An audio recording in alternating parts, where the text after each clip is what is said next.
Bien, estamos con nuestra invitada acá en el estudio, Dayana Barría, abogada tributaria y socia de TH Partners. Hola, ¿cómo están? Bien. ¿Bien y tú? Bien, gracias. Bienvenida. Gracias. Muy bienvenida, Dayana, y hace tiempo siempre estamos conversando de este tema, pero ahora se está conversando nuevamente ya, y desde que partimos el programa estamos conversando de reformas tributarias, y se nos viene una reforma más o menos pronto.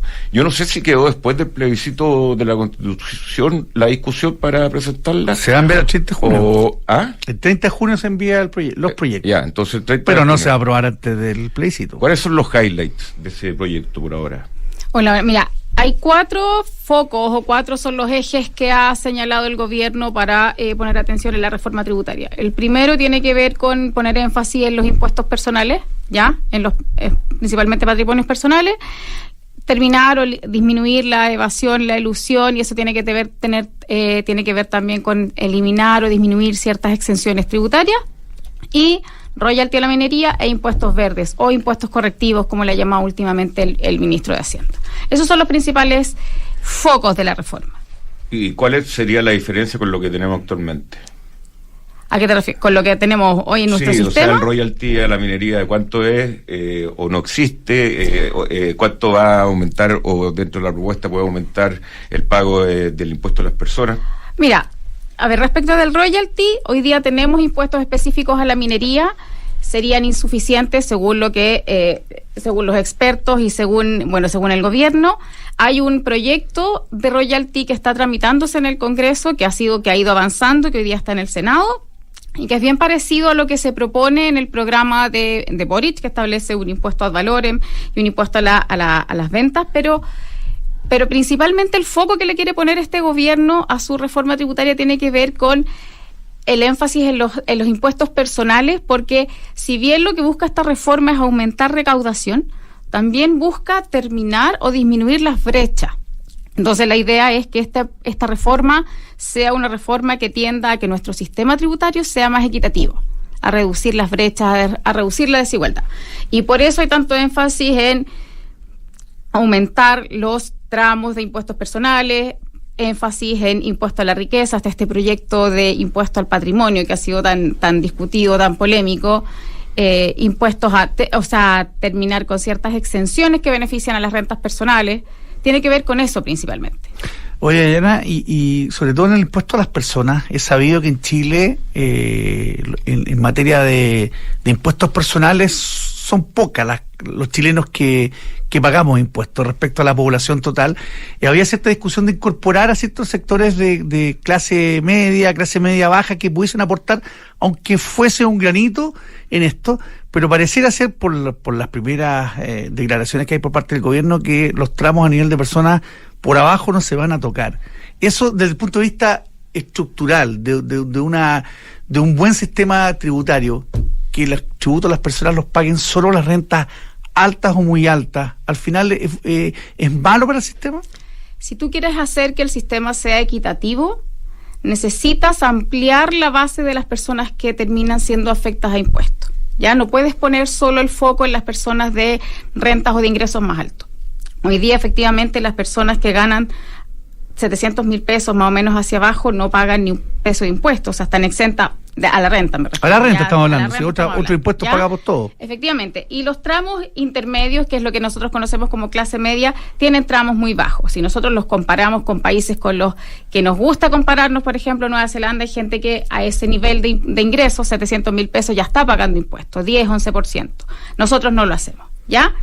Pero no es muy atractivo políticamente, no es muy popular. Cero que popular. Hoy día salgas a decir que la gente que gana 500,000 pesos, 700,000 pesos va a pagar impuestos, tal como lo paga la gente que tiene ingresos más altos, aun cuando los tramos, las tasas sean distintas. ¿Ya? Pero entonces, el efecto al final del día, porque la señal también es una señal para todos, para el que no va a seguir pagando, que es maravilloso, como para el que va a tener que pagar y pagar más, tanto a nivel personal como pueda tener otro tipo de instrumentos o empresas o cosas. Entonces esa señal también parece a ese grupo que lo estás no sé si asfixiando el término, porque probablemente tiene una situación económica más holgada, pero le estás dando una señal también para que se estructure de otra manera, para que busque inversiones afuera, para que incluso para una señal muy mala, que es para la evasión o la elusión.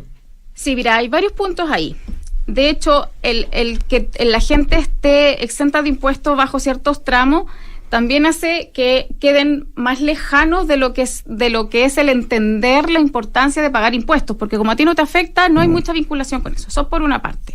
Por otra parte, efectivamente, esto de que la gente de mayores recursos, los más grandes patrimonios, están sintiendo que ahora contra ellos viene todo, esto lo sienten casi personal, no solamente es este proyecto de impuesto al patrimonio, sino que eventualmente aumentos de tasa al impuesto global complementario, las sobretasas a los bienes raíces. Entonces, una serie de gravámenes que estarían afectando solo a los tramos de más altos ingresos y de los patrimonios más altos, por supuesto que genera este temor, y eso es lo que nosotros hemos visto, todas estas platas que han salido desde un par de años ya hacia atrás, que muchos capitales fuera, no solamente sacar la plata, sino que es armar estructuras que les permitan invertir afuera, que nos perjudican. Y desde el punto de vista de la evasión y la elusión, efectivamente, ahí hay y eso lo quiero vincular con otro de los focos que tiene la reforma, que es reducir la elusión y la evasión. Tiene mucho que ver con el aumento de la informalidad que hemos vivido nosotros en los últimos años. En los últimos reportes del INE mostraban que la informalidad de el primer trimestre llegó al 27%.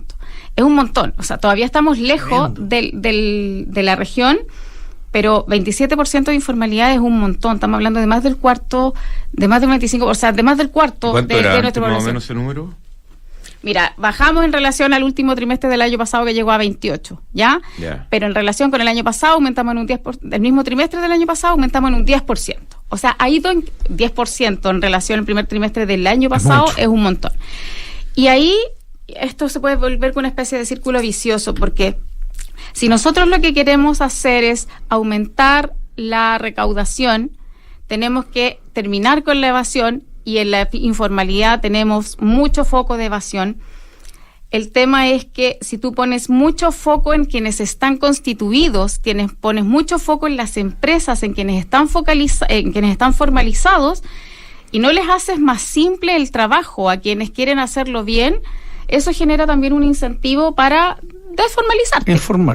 Para no regularizar tu situación, y eso entonces genera mayor evasión. Ahí tenemos un círculo vicioso. No sé si tenga que ver con este ambiente que hay constitucional, político, tributario, que hemos visto en las últimas semanas varias familias de muy altísimo ingreso, familias ricas en Chile, que están pidiendo autorización para donar millones importantes a sus herederos, en una forma, imagino, de tener una estructura tributaria menos agresiva, si es que ellos se murieran y sus hijos heredaran. Lo están haciendo en vida y están heredando. ¿Tiene que ver un poquito con esto, no?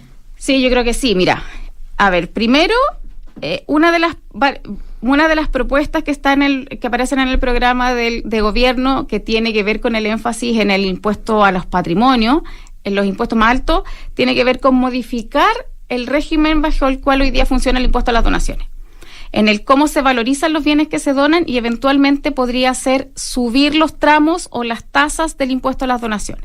Como es solamente propuesta, no hay definición en el programa de cómo pretenden cambiarlo. Pero ante el temor o ante esta posibilidad de que hoy día la tasa máxima, que es del 25%, llegue a un 30 o a un 40, entonces lo hago hoy día. Dono una cantidad de plata enorme, eso es un montón de plata en impuestos, lo que tienen que pagar, igual, pero entre pagar 25 versus 30 o no sabemos cuánto después, porque no sabemos cómo viene el cambio del impuesto a las donaciones. No, lo que pasa es que el impuesto a las donaciones es progresivo, ¿ya? Okay. Pero llega hasta un 25%. Ya llega hasta un 25%. Pero como hay propuesta, la idea está en modificar el impuesto a las donaciones, puede ser que haya restricciones a cuánto puedes donar, a quiénes le pueden donar, qué es lo que puedes donar, o incluso la tasa que se le puede aplicar a esa donación. Entonces, hoy día que conocemos las reglas, hagámoslo todo hoy. También tiene que ver con el impuesto al patrimonio. Si vamos a tener que quedar sujetos al impuesto al patrimonio, yo quiero ir deshaciéndome de patrimonio hoy, para que si voy a quedar afecto, lo que tenga que pagar sea menos. Eso con esto termino, que eso es lo divertido, que muchas veces que quienes proponen en esto creen que las cosas son lineales y no saben que solo el proponerlas, ni siquiera aprobarlas, generan estas cosas, pues, y la gente empieza a tomar decisiones, obviamente. Exacto. No, y lo más triste es la gente que tiene más temor, porque siempre hay extremos. Hay gente que es un poco más cautelosa y dice, no, mira, esperemos a ver cómo esto se da, ya yo soy más optimista, y hay gente que es mucho más temerosa y dice, no sé, es que yo no solamente voy a llevar la plata, me voy a ir yo. Y entonces te empiezan a preguntar, oye, ¿cómo lo hago? ¿Me quiero ir? ¿Para dónde me voy? Yo, Dayana, para ir cerrando, que ya no tenemos más tiempo, pero acá en la pauta nuestra dice que hablemos de los diálogos regionales para reforma tributaria. Mira, con los años que uno lleva teniendo empresa, qué sé yo, todo lo que es tributario es muy, muy complicado. ¿Cómo pueden haber diálogos regionales sobre esto y quiénes participan? ¿Cómo se está haciendo eso? A ver, los diálogos fue un proceso que duró como 2 meses, ya terminó. Los diálogos sociales más que regionales. Son aquellos a los que convocó el Ministerio de Hacienda para poder escuchar no solo a expertos tributarios, sino que también a la ciudadanía en general. Tú también te podrías haber inscrito para las audiencias públicas y tenía que ver con manifestarle al gobierno tus intereses o tus preocupaciones respecto de la reforma tributaria. Por ejemplo, que una de las cosas que mucho se repitió, sobre todo respecto de personas naturales, es la falta de transparencia o esta sensación de que yo no tengo idea de qué están haciendo con mis impuestos o de que está siendo manejado ineficientemente. Entonces, la necesidad de la ciudadanía de que por favor los impuestos se manejen bien, que por favor me informen de qué se trata, tuvo que ver con escuchar a los expertos para que le hicieran propuestas al gobierno. Por favor, trate de incorporar esto en la reforma. Ponga ojo en que si usted quiere establecer impuestos a la riqueza, esto puede tener riesgo en términos de recaudación, de la complejidad de la fiscalización. La idea era escuchar y de ahí generar insumos. Terminaron el día sábado, hubo un cierre. En estos días, entre esta semana y la próxima, el Ministerio debería entregar su informe como resumen, la sistematización de lo que resultó de estos diálogos, y de ahí se supone que debiese haber insumo también para la reforma tributaria misma, para los proyectos en específico. Si concretamente se toma algo de lo que los expertos expusieron o no, lo vamos a ver recién cuando podamos leer los proyectos. Perfecto, Dayana Barría, abogada y tributaria y socia de TH Partners. Muchas gracias, Dayana. Mucho Mucho por la gusto. invitación. Gracias, Dayana. Ya está por acá.